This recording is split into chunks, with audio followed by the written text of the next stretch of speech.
What's up, Capoeira Nation? Welcome back to the Capoeira Experience podcast. Thank you so much for tuning in. Thank you so much for being part of the community. Stay active and protect your capoeira and protect your community and keep supporting your teachers and the community. And like I always say it on the podcast, everybody's so welcome to come here and share their experience, even if it's one day in capoeira or 100 years in capoeira. I just want to learn. I'm pretty sure out there somebody's going to have questions. They probably be able to learn from you. And because of that, I like sharing any kind of experience, including something that comes out from capoeira and then something that your skills can apply to capoeira. And I have so if a lot of you probably know already about me, I'm already from Venezuela, and we are very mixed in Venezuela. We have a bunch of mixtures, and since I was a little kid, I always was attracted to any African culture, and I don't know if you know, but I'm in Venezuela related to Brazil, very similar. In Venezuela, I'm a Pai Santo, so it's very similar to Brazil. So when I got in touch with my next guest, we pretty much believe on the same stuff, and I really like how she applies all those skills to capoeira and how she puts all this energy into capoeira. But let me introduce you to Sabonate. How are you doing? I'm doing good. Can't complain. I'm having a great day today. Nice, nice, nice. All the way from Texas. All the way from San Antonio, Texas. Nice, nice, nice. That's awesome. That's awesome. He's pretty warm there almost all year, right? He gets chill in the winter. It is. It's pretty warm all year round. We had a few exceptions this year, with the great freeze that we had Oh, here for that's a week, and right. it was pretty scary there for a minute. We Yeah, didn't know what was going to happen with the electricity going back and forth, and that's true. I forgot certain about people that. didn't have water and stuff. But Oh, it's just amazing that Texas is recovering. We have a great mixture of people. It's nice, very family oriented here, very nice. community based here. And even in taking my walks in nature and just looking around, I can just see just the beauty. Even nature is Yeah.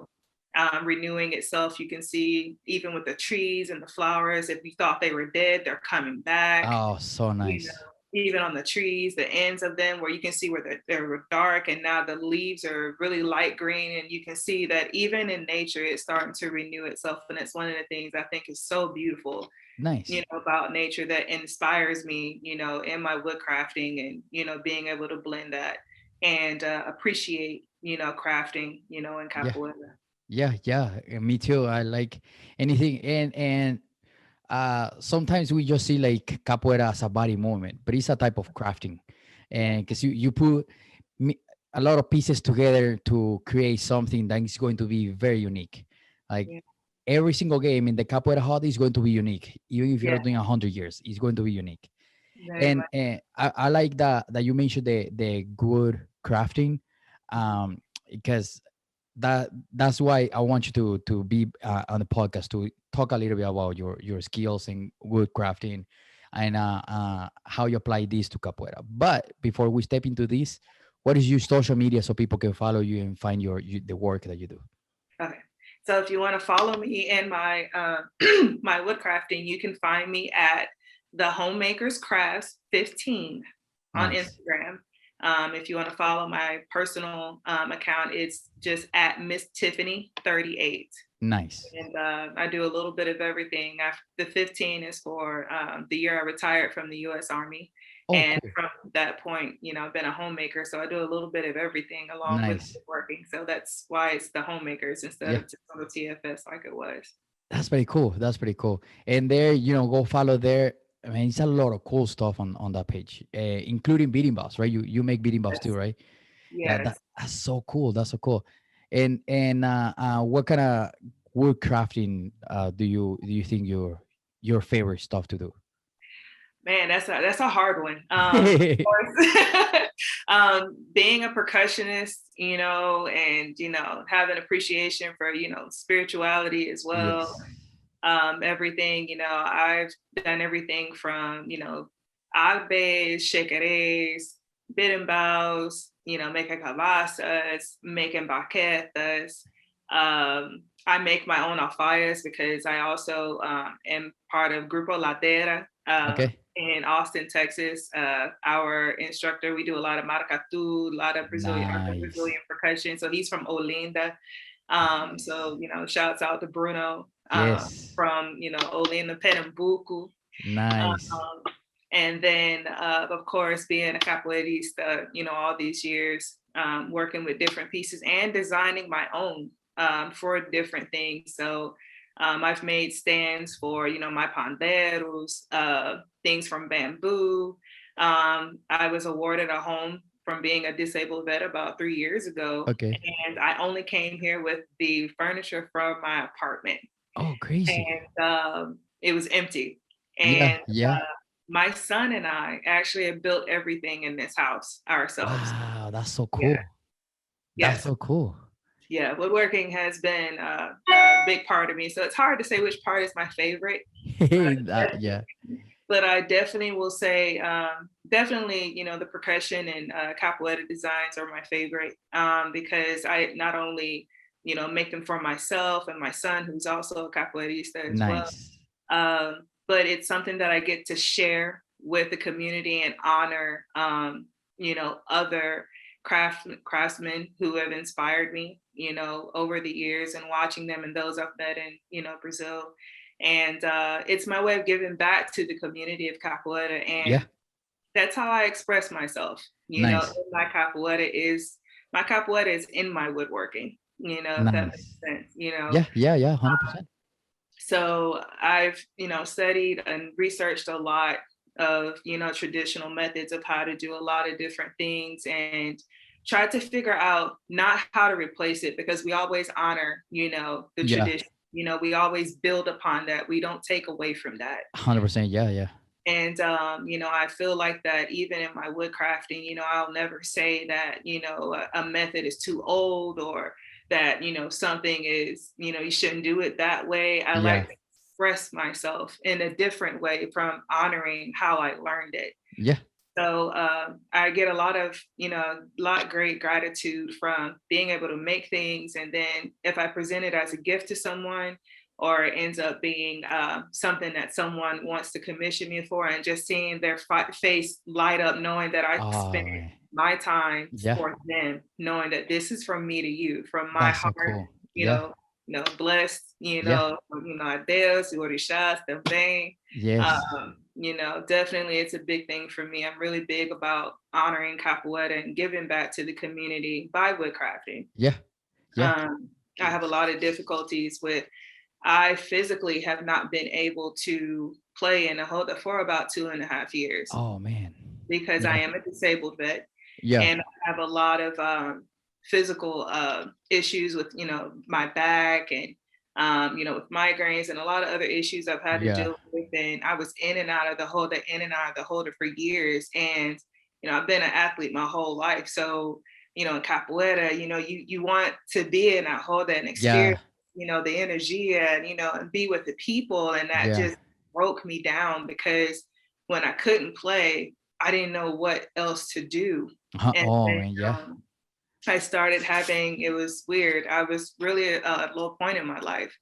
And I didn't know what else to do because all I knew was, play the music, play in the roda. And when I couldn't play anymore, and I was Yeah. really starting to become more and more challenging because of the injuries, I started having these dreams that there was this woman that used to come out of the ocean and Yeah. she would say, "Come to Bahia." And her face was veiled and it was covered and Yeah. she was being light blue. I found out later on during one of my readings, of course, it was Yemenja. Yeah. Yeah. So Yeah. Yeah. actually, I was Oh, I like, got goosebumps.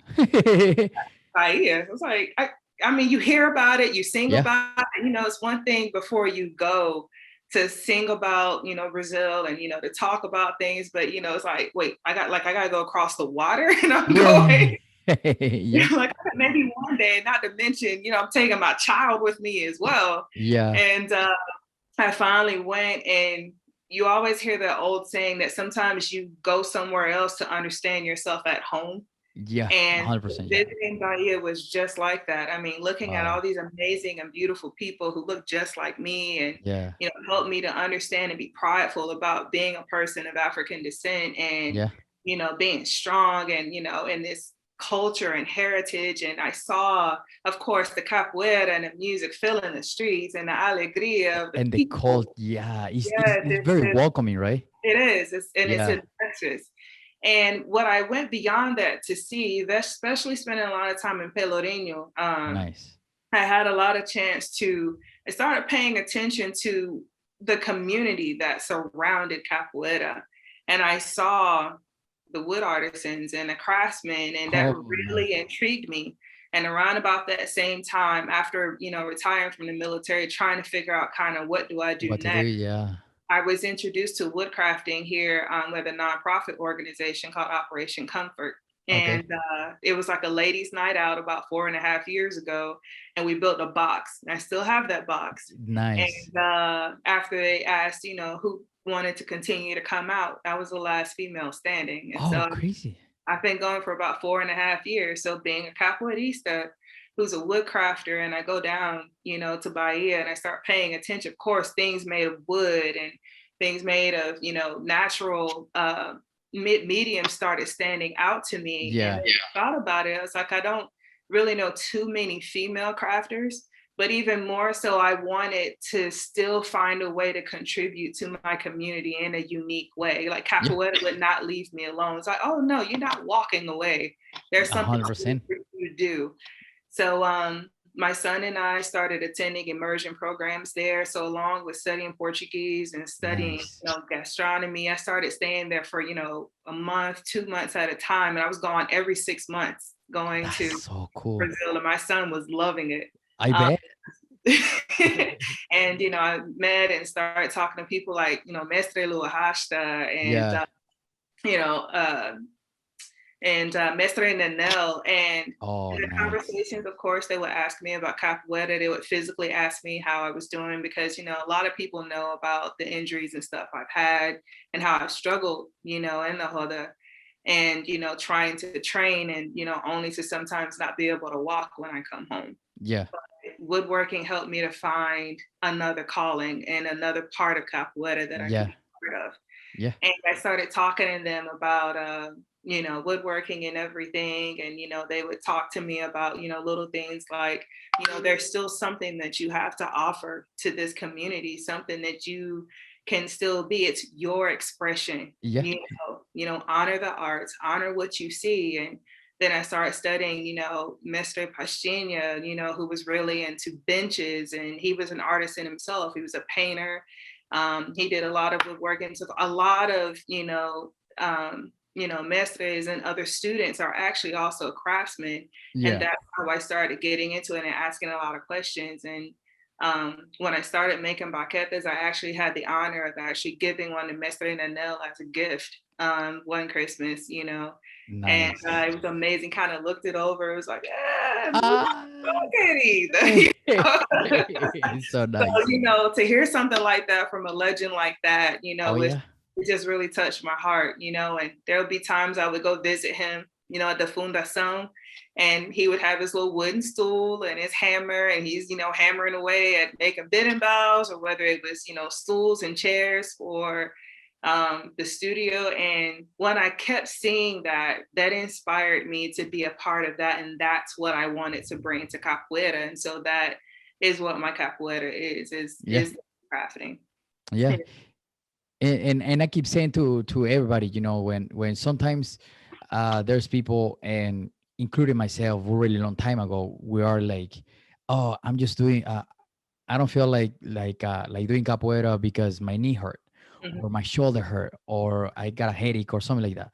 It's like, well, just come to capoeira and do some music, and capoeira was beyond just the movements, and it goes beyond just like doing stuff in the harder.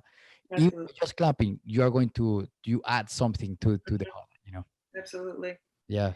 Absolutely. And it just, I understood what I needed to go, to Yeah. before. And after that, that's what those trips became. It was more than just capoeira for me, but also celebrating and understanding the community and how that contributed to the community and how I could grow and hopefully inspire others when I came. Yeah.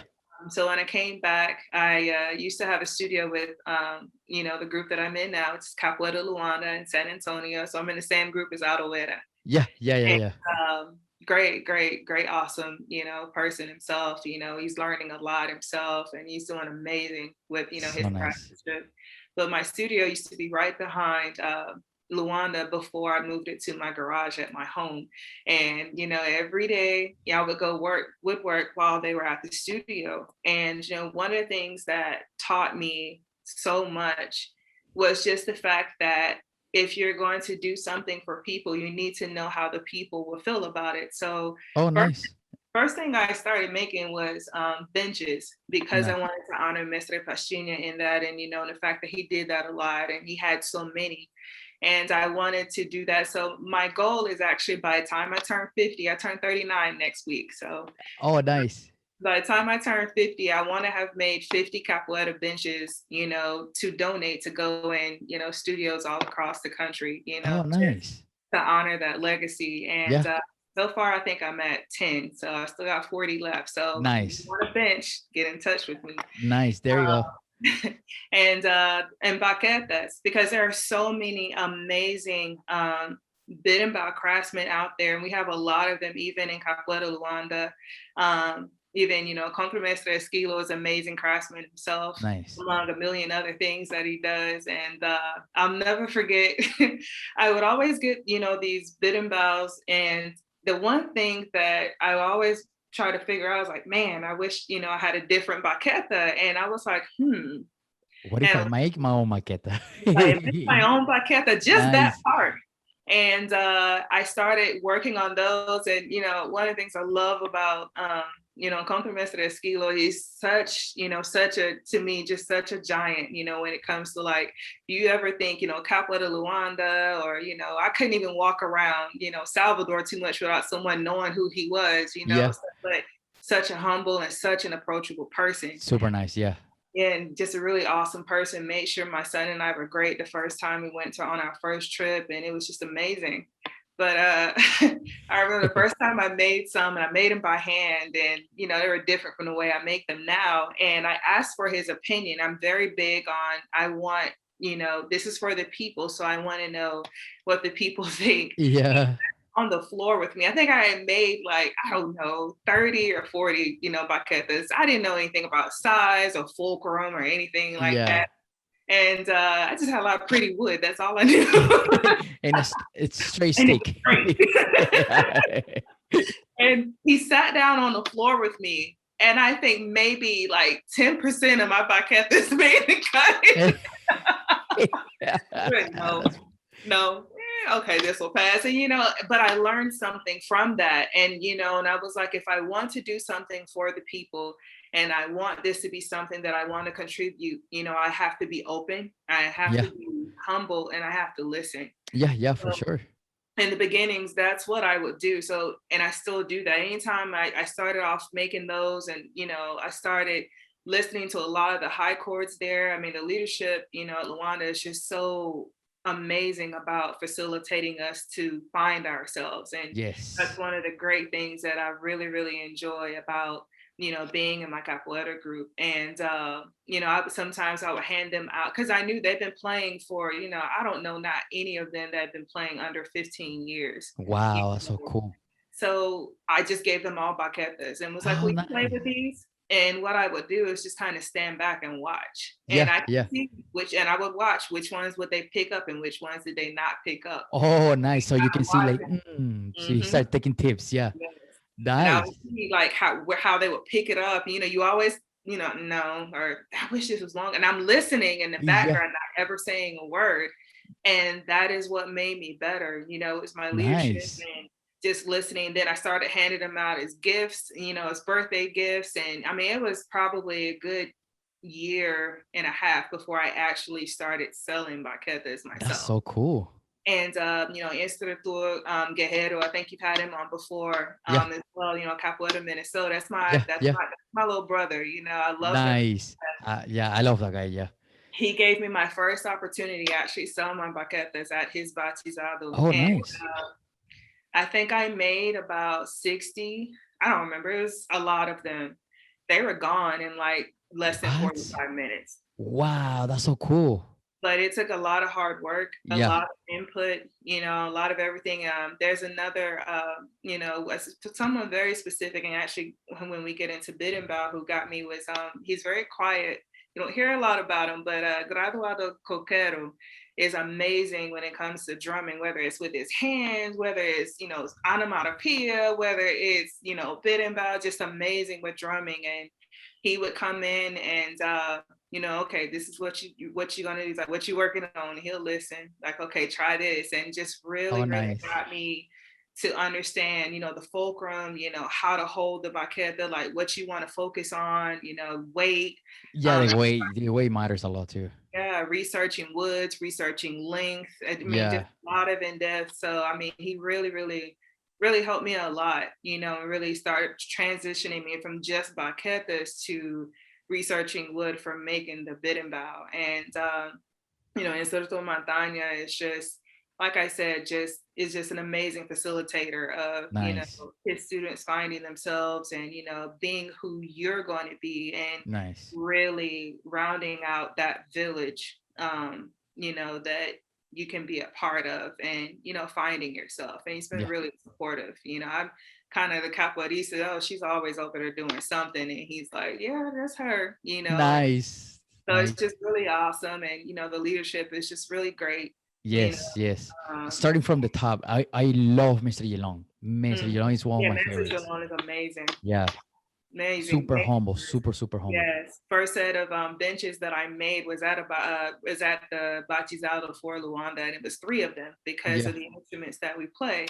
And I remember he walked up to me, and I was nervous because I came from another group before I came up to Luanda. But he was just, so Sabonate. He's like, so tell me what you made, and I'm sitting going, my hands are sweating and stuff. So there was, yeah. It's Mestre Jalone, Yeah.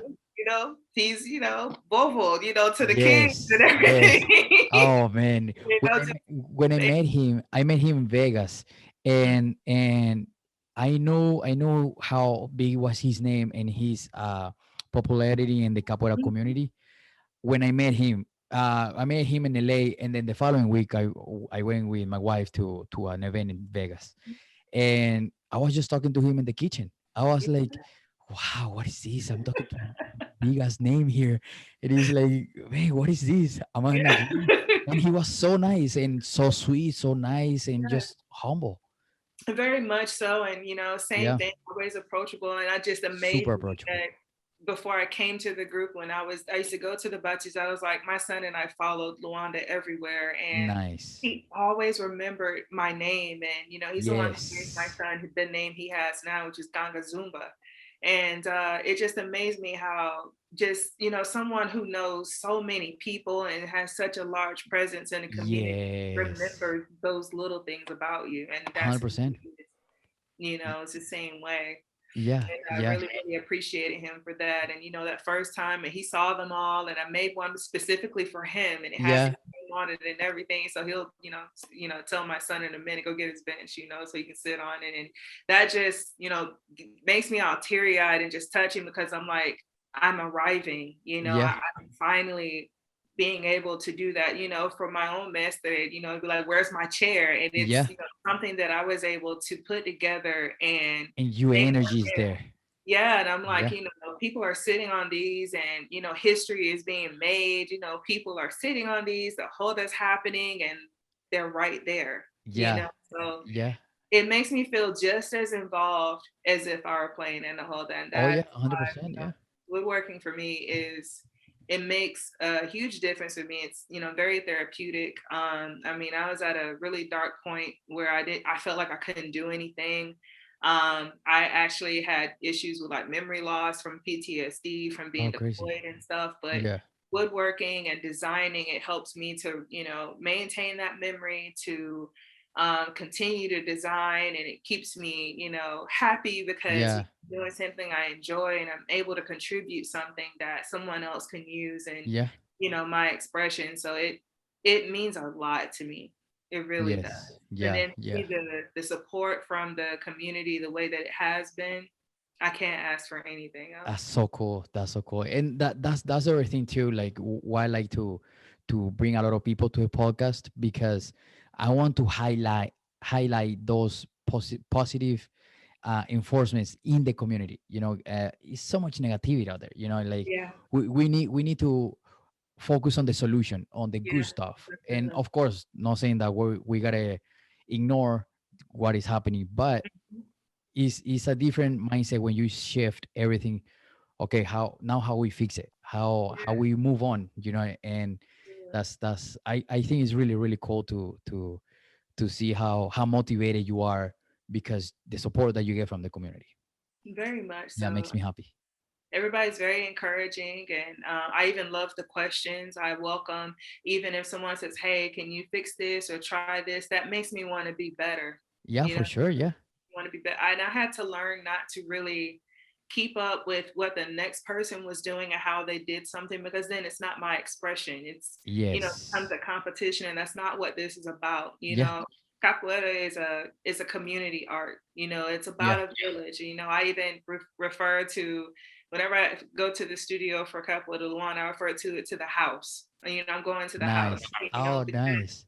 that's how we interact, Yeah. when we're there with different things. But this, capoeira, this that you do. I mean, when you go to Brazil, you go to different batizados. It's not just capoeira all the time. You're at Yes. someone's house, you're eating, someone will work Yes. out some music, and Yes. Take there's you a out to the beach or yeah, whatever. you go to Yeah. the beach, you go to nice Yeah. restaurants, or just, it's just amazing. I Man, love how yes.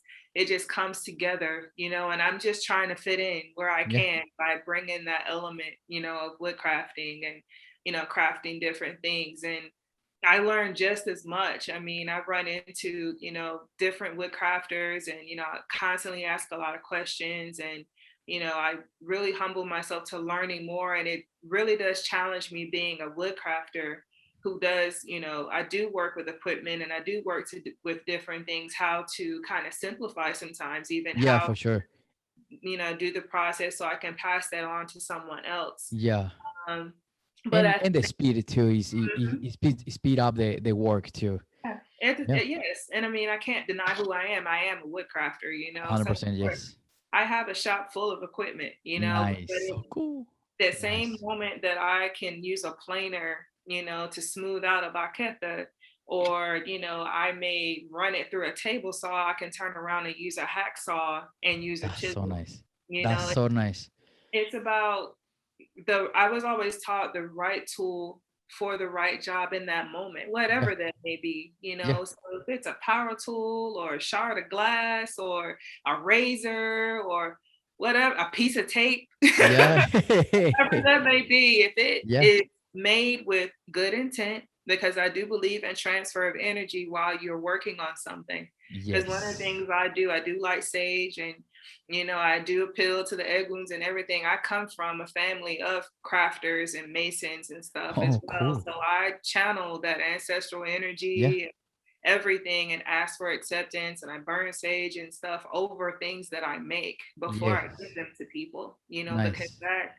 because that's a big thing. I mean, wood, bamboo, gourds, these are living organisms, 100%. Yeah.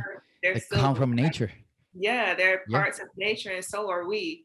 And when we're working with these different mediums and elements, we're exchanging still. Yes. We're Yes. exchanging still. You can, work on something, and if it's always in my mind that, oh, I can get this much for this if I go ahead and cut this up, but I'm not thinking about, man, this is how I really want to look, then I just have a feeling you're gonna lock that into that, and something just might not turn out right. Yeah. Yeah. there are some days I'll go in my shop and I'll ask him like, okay, can I work in my shop today? And sometimes and she might be like, nope. Yeah, yeah, Sometimes yeah. I'll go in and just all kinds of metal stuff is coming. I'm like, oh, okay, what is going on like in the day? And there's some time, and it may be because maybe I got angry about something earlier in Yes, the yeah, day, yeah. or Your day was off, or yeah, yeah, my days off, or I'm not yeah, thinking clearly, and so I even have to clear myself yeah. before I even began crafting. So wood crafting is very, very big for me, and even when I share it with people, I like to share it with people who want to continue to do the same thing. They're about learning. They want to spread that same message and continue, with that. I'm actually working, I've been writing so much over the years from transferring woodworking with, being a capoeirista and then designing and stuff, that I'm actually working on a book right now. Oh, Um, cool. yeah, called Percussion and Capoeira According to Woodcrafting. Oh, nice. It's about all the designs and things that I've done, whether it's been support things that I've built for bid and bows, like Yeah, stands. I'm actually in my music room right now, and it's full of like stands and bid and bows and stuff that I've nice. made. And I want to teach other people how to do that, Yeah, and how, and pass that legacy on, and it's yes. not an expression, it's not a replacement. Yeah, I want to honor history, but I want to contribute and give back. So I'm actually working on, that project right now, just kind of trying to put all my notes in one space and yeah, share how I've made a lot of different jigs and how I even make certain instruments and, so forth, so that the next person can do the same. yeah, yeah. 100%. Have you ever tried make beanie bags for kids, or atabaques for kids? I have not made an atabak yet. It is actually on the list. Oh, cool. But It's tricky. It's very I have tricky. I have made a lot of I've made a lot of alfayas because of Okay. maracatu. So Yeah, I do make a lot of drums as well. So I know about the that's so skin cool. and making Yeah. the rims and stuff. The bid and bows, I have made more adult bid and bows. I'm actually in the middle of 2 outside bid and bows right now that I'm Oh, working on nice. for 2 people that have commissioned them. And I usually take a while to make them because I want them to not just turn out well, excuse me, but I try to really think about who I'm making it for, Yeah. and that their bid and bows look like them. When you Oh, cool. I like that. even the bid and bows that I've made, I've been making it. When I do that, take a while, but by the time I finish, when someone sees a bid and bow that's mine, they're like, "Yeah, Sabonate made that bid and bow." I can tell. You know, Yeah. that let me know that I was in a good space. Yeah. I Yeah. found my expression. I work with a lot of natural pigments, and You even sign it too? I do. I Yeah. use an Nice. I like that. engraver, and I've worked with different pigments, and even engraving into the gourd Yeah. and using different pictures and actually engraving pictures into the gourds with different natural colors. And Ah, so nice. we work with epoxy a lot as well at the shop. So I've worked with epoxy for a while now, actually for about 8 months now. Yeah. So I've worked with epoxy in different ways by using it as an adhesive, using it to fix kibasas, usually Okay. using them to make them unique. Yeah. Same with, and Bow's doing the same thing, because epoxy has a lot of different properties. It can, when you adhere something together with epoxy, it's not going anywhere. um, so That it's really good. seals the wood, right? Yes, and Yeah. it's really good for like if you crack your kibasa and maybe it's in half or it's a piece. There's some that comes in little tubes that you can mix together. It's like a 5-minute epoxy, Okay. and it's the same epoxy that they use on like Forged in Fire when they're trying to quick attach like the handle to when they make knives and stuff. Okay. Um, it's really good for reattaching like pieces back onto kibasas and putting them back together. So that's the 5-minute epoxy. And then you have they call it flow coat epoxy, and it's usually good for when you're pouring over something. Okay. And you actually can thin it out with 91% alcohol Oh, cool. and make it thinner, but have the same effect. And it's a sealer, so it's going to go wherever there's a crevice. Yeah. So you think about the sound and how sound comes out of the kabasa, you Yeah. want it to be as smooth as possible. Yeah. So that's why it's always important, especially when you work standing the edge or la boca, the mouth of the kabasa. Yeah. It's really nice and smooth. So when the sound comes out, it comes out really smooth. Yeah. Well, sometimes how when you're working with gourds, especially, they can be pretty pocketed or have little holes in them. Yeah. And if you actually coat the inside and the outside, it sandwiches the kielbasa together. And Uh-huh. what it will do is, if you actually listen to the sound, it comes out more crisp and Oh, more cool. not has a nice resonance to it. I've made kielbasa.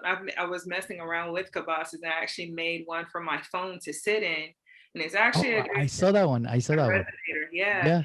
they're actually really good. It's actually a good way to even see how, if you're working on them, how it's going to sound. Yeah. You set your phone inside of the kielbasa that you're working on and listen to it, how the sound is reverberating off the walls of the gourd. It actually will give you an idea of how the sound will come off if you play it attached to a bit and bow. Huh. That's so nice.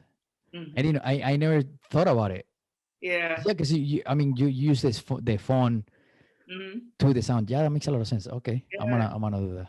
Yeah, bamboo and gourds are very, very good sound conductors, and especially naturally. I mean, I don't know how many of those speaker things I have running around the house, and I get tired looking for them. So I was messing around in the shop, and decided to do that, and it works really, really well.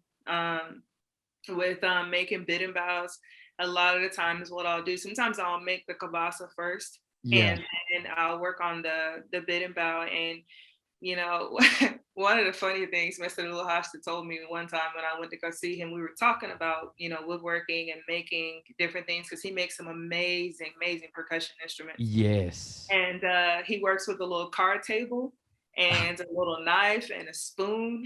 And I think that's it.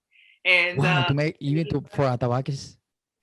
he makes atabakis too. He makes a lot of Okay. them. This is what he just for like a bit and bow. Okay. Okay. Okay. I saw the little card table when I walked into his shop, and we were talking about the wood and everything, and he was like, the best way, because sometimes that it's heartbreaking when you have a bit and bow that bursts, or breaks in half when you've Oh, been working on it. It yes. hits you in your heart. Oh, I been there, and it feels like no. What just Like, man, happened? what did I Yeah. do? Yeah. And so one of the things I did, even with my first one, is we talked about, he was like, well, if you treat natural mediums just like people, you'll never go wrong. And he was like, I mean, Huh. with your skin, it was like, you need moisture when it's dry, right? And I Yeah. was like, yeah. And he was like, well, wood is no different, so I actually, from Oh, woodworking, again, nice passing way to put it. into Yeah. wood crafting, I thought about the moisture inside of wood, and I started studying wood bending, and I started studying, just the pliability of wood and what happens to it over time, that it does start to dry out. And using polyurethane and using linseed oil and stuff, they're great. Yeah. But sometimes they sit on top, and they don't always go inside. Oh. So I made like a wood butter. And what Huh. I do Nice. is, whenever I cut wood and I'm going to make a bit and bow, while it's also curing, I seal them on the ends. Okay. I also just, like, it's almost like when my mom was little, she gave us Vaseline, she just put it on your face. I kind of do the same thing with them, and I put it on there, and I have a moisture meter that I actually use, and I Oh, so nice. study like the percentage between what the best percentage for wood to be at to stay pliable. And I usually keep it at that percent. I test it and literally write it down like every so often, and To see if that, to keep it consistent. to keep it consistent. That's And so I check cool. at the end, the middle, and the other end. And that's how I usually keep the pliability within my bid and bows. And as I'm working on it, and I'm taking the bark off, whether it's with a draw knife or whatever, but as I'm Yeah. taking it off, I also still apply moisture back onto that bitten bow, and I'm Wow. constantly moving it. Yeah. And I've done that. I think personally, I've probably done, I don't know, 8 bitten bows in the last 6 months or so, Wow, that's pretty cool. and no problems, no That's so problems with nice. them bursting, or like I can't move it because Yeah. it's dried out. I mean, they have very nice pliability, and this is from wood that was cut, sometimes a year and 2 years ago. Um, Wow, that's nice.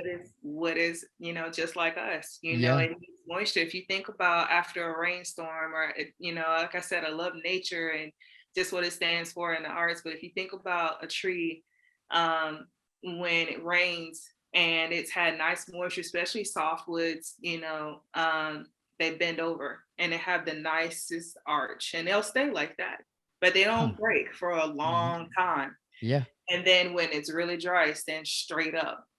Now, Oh if you wow, have I a didn't know that. if you have, like, the best balance in between the moisture and the dryness, it'll sit like that, and it'll Yeah. sit like that. But once it dries out, Goes snaps. back straight. Oh, that's crazy. I never noticed that. Hmm. Oh, nice. Yeah. I'm gonna keep an eye on those stuff. What kind Yeah. what kind of wood do you use for beating balls? Do you find that wood here in the US? I do. Right now I've been working a lot with like ligustrum. I have some osage that Okay. grows here as well, that I'm actually getting ready to make another one with. So a lot of the times it's your local wood. Ligustrum here in San Antonio is pretty invasive, and so it's a lot of it available here, and Nice. it's usually in bunches. So I've worked with that a lot, but I am experimenting with different trees that I find, little seedlings, and I always give a little offering of cold water whenever I take a piece and everything. Yeah. So it's just a big thing, Nice. whenever I do crafting and stuff with bitten bows. And when they break, about the same thing. I actually we have a technique in wood crafting that we use called splinting. And what we do is you take dowels and whatever you cut, you put a dowel in between that cut piece from the top to the bottom, so it's in between. So I actually drill a hole in the middle of the bitten bow where it's split. So Okay. the dowel is here and at the top. Okay. And then I fill it with epoxy inside the casting epoxy because it'll hold it there and it won't move. Okay. I do the same thing in the bottom and the top. And then I actually will slide it, and so it marries all together. Nice. And Okay.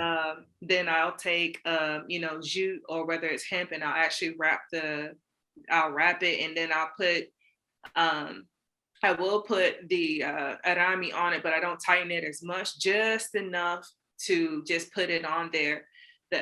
Because of the epoxy, it actually cures the best after about 30 days. So it's something that you Oh want wow. to do and then leave it alone. Yeah. It's dry to touch after about 48 to 72 hours, but then it really hasn't cured until much, much later, because it continues and continues to dry, because epoxy is like a hard plastic is what it is. It's Okay. really food safe as well. So Oh cool. Okay. people will cover, butcher blocks and cutting boards and stuff with it, Okay. and that's fine. Okay. The tumblers you see in the store, they're made of epoxy. Huh. People cast with them. So if you see like the clear jewelry and stuff, they're made from epoxy. So That's so there's crazy. different types of different epoxies and stuff. And so it's been working really, really good. So I mean, always, like I said, my wheels are always turning, whether it's instruments or building things to hold instruments, or Yeah. even I'm working on an actual bid and bow work table where I can work on several bid and bows at the same time, and actually pull up another side to work on cabazas at the same time. And Oh it's cool. station, so I'm actually customizing that now. Some wheels are always turning, Yeah. Yeah. constantly studying and stuff. That's really cool because that way it will help you to keep everything on one spot and Yeah, and it's everything cool, but is easy to have a flow. yeah, most definitely. And another thing that has been helping me a lot is there's a group here called the Texas Gourd Society, or Okay. the Gourders pretty much. They're older people, but some of them have been working with gourds for 30, 40, and sometimes 50 Oh years. wow. Wow, And that's crazy. I'm a member of the Texas Gourd Society, so I spend time with them, learning how they grow them, learning Yeah, how they craft with them. They do some amazing stuff with them, that's so cool. and how they clean them. They have books out there, and there's actually a gourd society, I want to say, in every state. So if you're out there and Oh, you want to know where to buy them, or maybe actually look up different things on how to do with them, they are yeah. some great people to find some really good tips on how to to do stuff with gourds, and they think it's amazing. The first time I actually played with Graduata Segonia with me. We went to the Gourd Festival here about Yeah. 2 years ago and played the bidinbao, and they were just in amazement that something like this existed with a gourd attached to it, and it was an instrument. That's so Um, funny. and it was amazing, being able to do that. So, it's something that I would love to see is, gourd patches. If you can find gourd patches in your state, they're a really great bunch of people to know, for even if it's just buying gourds. In that community, they're an older community. Yeah, Those are yeah. people who they've retired and moved on, and this is all they have. So I love anytime I can support eguns, whether they're passed on or whether they're living. I Yes. do, because that's how we pass things down, and that's who we get our knowledge and everything from. So Yeah. that's very, very important to me. So I spend a lot of time with them, learning how to craft with different gourds and stuff. So That's pretty cool. That's pretty cool. Then, and how long do you have also the process of? I know when I learned how to make birimbas, you have to cut the wood and on a specific time. And mhm. do you also apply that here for cutting the wood? I usually do. I usually, if it has rained a lot, sometimes I usually wait about 7 days, and again, Okay. read nature. I'll Yeah. go kind of take a walk, because there's a lot of parks and a lot of trails here in San Okay. Antonio. So it's nothing to go walking on a trail and see all these the wood that you could possibly work with. And so a lot of times what I'll do is, if after a good rain is a good time to go and harvest wood. Oh, cool. Um, uh, Another good time is, you want to do it before it gets too cold, because cold affects wood, and what it does, it starts to shrink and it tightens up. And depending Huh. on where you live, it Wow. also can dry it out. That makes a So lot of sense. yeah, usually during the cold season, I don't cut wood. So probably I would say, but here between November and about the middle of February, I usually don't cut wood, Huh. because the properties have changed and it's Yeah. constricted. It's also, it's not really dying off, but it's not really growing as much. And I want to, preserve that for nature Yeah. itself. But once it starts warming back up, I do go ahead and, I'll go out and I'll cut, and I usually will cut down. And once I cut down the wood that I want to, I usually will bring it home and I seal the ends with like a wood sealer. Okay. Usually, any type of like beeswax, or even glue sometimes, and you can seal the ends. And I usually moisturize the whole thing on top of the bark, and I leave it. I see what the moisture level is, Huh. and I write that down on a Yeah. piece of tape. Sometimes I'll just tape underneath, or I'll write it on a tag, and I Okay. leave it for like 2 months, because it's green when you That's first cut it. crazy. Yeah. Yeah. Yeah. Yeah. And then after about 2 months, I'll check it again. And I usually try to keep moisture between a certain level. And if it's where I need it to be, I'll check it for about a week and see if it stays at that point. And that's when, I'll start measuring for, how far, how long, how tall do I want it to be? I'm Yeah. shorter, I'm 5'4.5". So I mean, some of my bid and bows are a little bit shorter, and some. Yeah. It's like a balancing act sometimes, trying to make some of the taller. Yeah. But sometimes what I'll do is, again, depending on how tall it is, or if it's just like a generic set, I'll cut where I need, how tall I want it to be, Yeah. Yeah. and I still keep moisture on the ends, because it wood dries from the outside in. And you'll Huh. notice, Okay. if you pay attention, it's really good to keep it laying down on a surface rather than right side up, because it's, drying off from the bottom and from the top. So, kind of like laying it, Oh, so on. I'm gonna lay down my beanie balls out here. As soon as I close here, I'm gonna put them down. So I usually don't lay it on like concrete, like I don't sit in on concrete and stuff like that. That's And then crazy. Okay. I start peeling the bark, and I usually, for me, I have like a saddle I sit on, and Okay. I actually use like a draw knife or whatever you have, that will help you get the bark off of the bimbao. Okay. Once that you remove the bark, I usually try to remove it down to the first time I see the white part, because there's different layers of that right up under the bark. You have, different parts. When you get kind of to like the core, you're getting to the softer part of the wood, and that's the Yeah. kind of part you're also going to be bending. So Okay. you want to be really careful about how far you go down.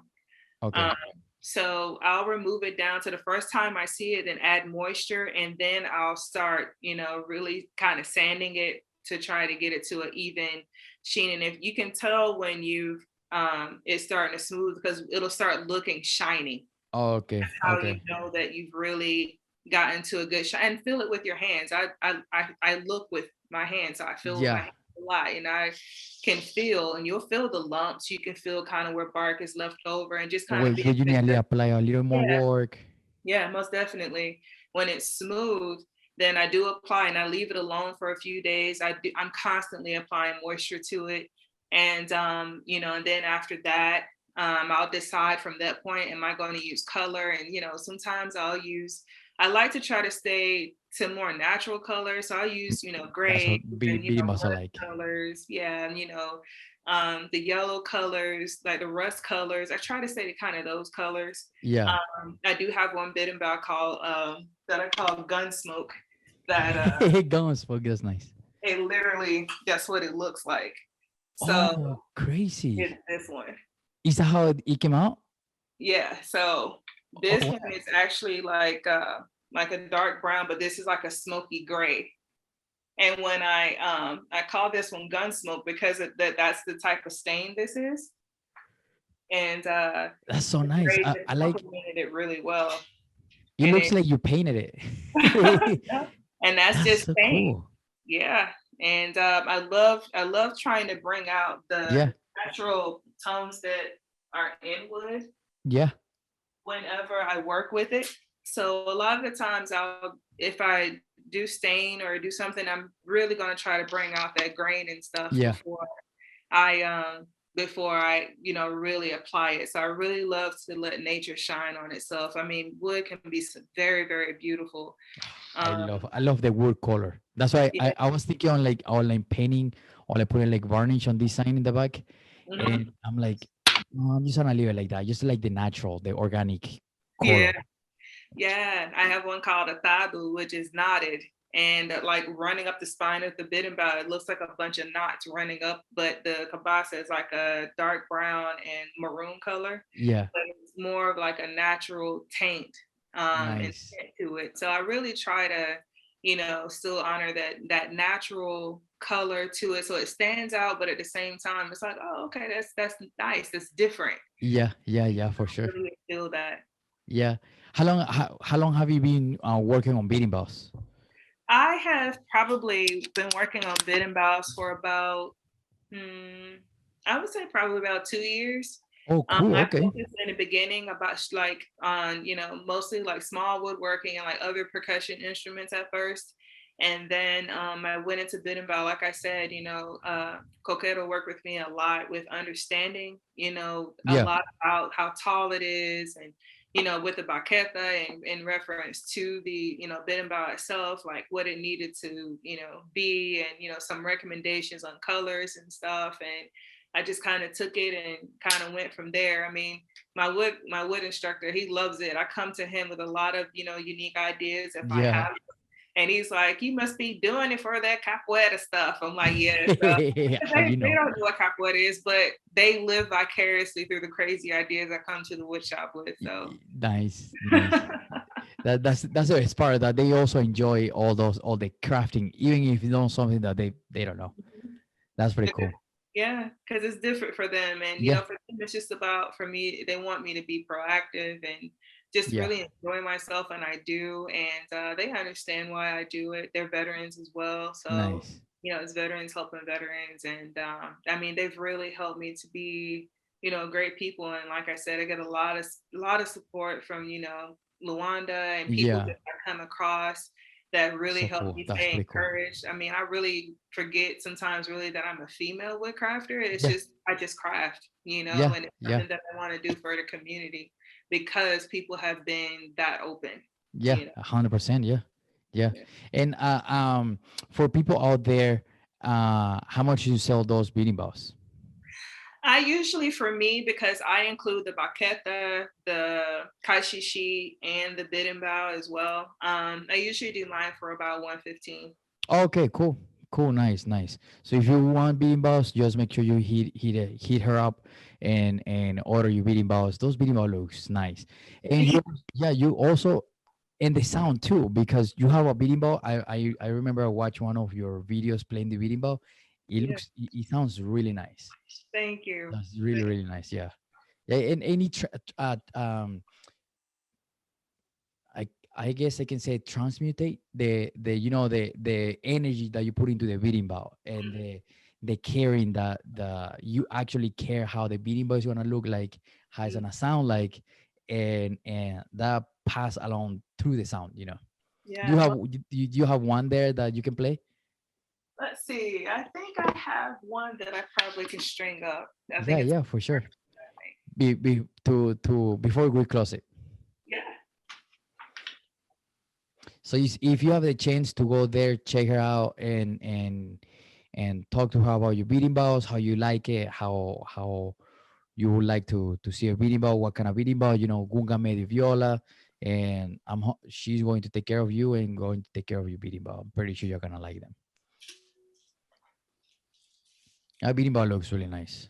Thank you. This is Yeah, one of my first demos. nice. That looks nice. Hopefully the sound doesn't cut I hope not. through the Zoom.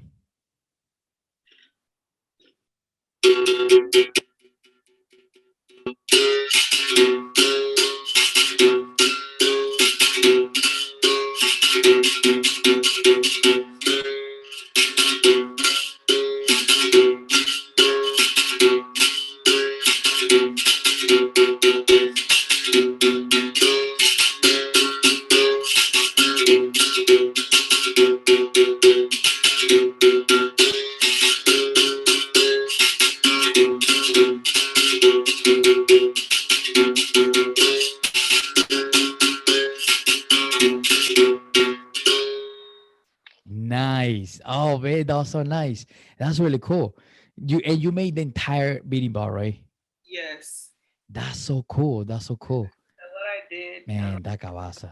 That looks so nice. it's actually burned, and that's the inside of Yeah. the lasa. And then I burned it all the way. I do a lot of shosugi bond because it actually preserves the wood. Okay. This did about Wow. actually about I think it might be about 2 years old, but this Oh was one wow. of my first ones. That's so cool. That's so nice.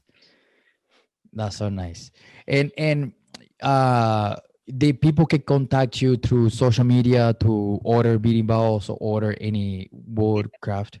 I mean, anything that you can think of, like I said, bid and bows, Ogbase, just contact me again at the Homemakers Crafts 15 on Instagram. I'm also at Miss Tiffany 38. And if you're in San Antonio, just give me a call or send me a message and, we'll work something out. Or if you just need help or tips on trying to figure, something out, I'm open that way as well. I'm someone who believes in, each one teach one. So Nice. there's a way that, I can help because you're trying to figure something out. I'm more than, willing to help. So Yeah, yeah, 100%. And like she said, if you have any questions, you want to get a beating bow, you want tips how to make your beating bow, or any help, go contact her, or especially get her beating bows. if you're listening to a podcast, you're gonna listen to this berimbau. If you're going to watch the video, you're going to see it to see the berimbau. It is super super nice, and the sound is really really nice. So I really hope somebody can get to support there your work. It's really cool. So congrats on doing and doing those stuff. Thank you so much. Yeah, of course. And before we close it, like I tell everybody here, single advice for the capoeira community. Um, don't be afraid to step out and be different, even if Nice. like everyone else is. Like I said, you're not gonna hear in a class, hey, why don't you go out there and try, you know, building some things or wood crafting or anything like that.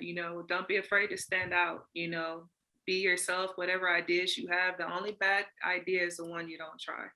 100%. I really, really like that one. I really, really like because I mean, if you don't, if you never try and if you don't look for it, is how you know it works. If doesn't work, try a second time and see if it works. If not, go flip it around and see if it works different ways. And don't be afraid to listen to constructive criticism and people who actually Yes. have the best intent in mind. Because not everybody does, but most people do. Yeah. What makes you better, Yeah. whether playing or building or whatever it is that you want to put your mind to. Don't be afraid to be receptive. Yes, yes, 100%, 100%. Oh, thank you so much. Thank you so much for being part of the community and building those amazing beating balls. I really like them. Again, if you get the chance to buy one, go there and buy one. Though you're not gonna regret it. You're gonna have really nice, beautiful sound beating balls there.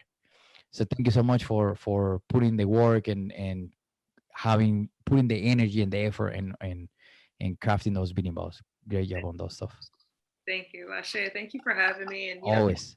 you do. I listen to a lot of your other podcasts, and one of the things that I would like to say is thank you for who you are and what you do. And Oh, one thank you. of the biggest podcasts that stood out to me among many was the one you talked about when you said that we should find out what we want from capoeira. Welcome back. I am so sorry about that. Don't worries. Don't worries. My MacBook died, but I was trying to say that one of the things that I appreciated from many of your podcasts, but particularly the one where you challenge us to think about what is it that we want from capoeira? What are we looking for? And I really took that to heart. You had me thinking about that all day. Oh, And nice. this is what I want to do. I Yeah. want to contribute through woodcrafting. Yeah. And so thank you for posing those thought-provoking, podcasts and really making us dig deep, Yeah. on things maybe we didn't think about capoeira or just, those self-reflectives, that maybe we didn't think about in the beginning. I really appreciate that. Yeah, of course, of course. And I do it for because sometimes I get those thoughts, and one of the other reasons I created the podcast is because probably the same question I have, somebody's gonna have it out there, and somebody the best way to ask the question is to ask the question. so, Absolutely. so somebody is going to help me to figure out this why, and the why of and actually I was talking yesterday to some friends that the more I do the podcast and I feel deeper into capoeira and I like it, and this helped me to keep the motivation talking to everybody in the capoeira community, and I really like it, and the motivation of others are my motivation, and it's a reciprocity relationship. Is I really like it. Yeah, most definitely. I appreciate that. I mean, you even have me considering maybe doing a podcast on For sure, finding yeah. other crafters, and hosting that, other people, because there are people who they have, clothing lines. There are people who make T-shirts. You have graphic Yes. artists. There are so many other creative artists out there who do things for capoeira, and I really want to highlight those people. So you have inspired me Oh, to awesome. actually, put that into fruition. So it's a project that I'm definitely working on as well. So thank you That's for so that. cool. Always. Yeah, yeah. And if you have any questions and podcasting stuff, just let me know. Always super happy to help with you. Thank you. Yeah, of course. Well, thank you so much, and let's talk soon and talk to you later. Okay. Thank you. Okay. Bye. day. Ciao. Ciao, ciao. Thank you so much for listening. Thank you so much for getting this far. Remember, please subscribe. Give us a thumbs up on Facebook or YouTube. Please subscribe to the YouTube channel. This is going to help us and help me to get bigger numbers and bigger subscribers so we can give more information. Okay, please, if you're listening, I know you're listening, I know you're watching, please give me a subscribe, give me a like. Okay, I know you're watching right here or listening. All right, have an amazing day. Thank you so much for tuning in and listening every single episode, especially the episode we just did. All right, thank you so much. Peace.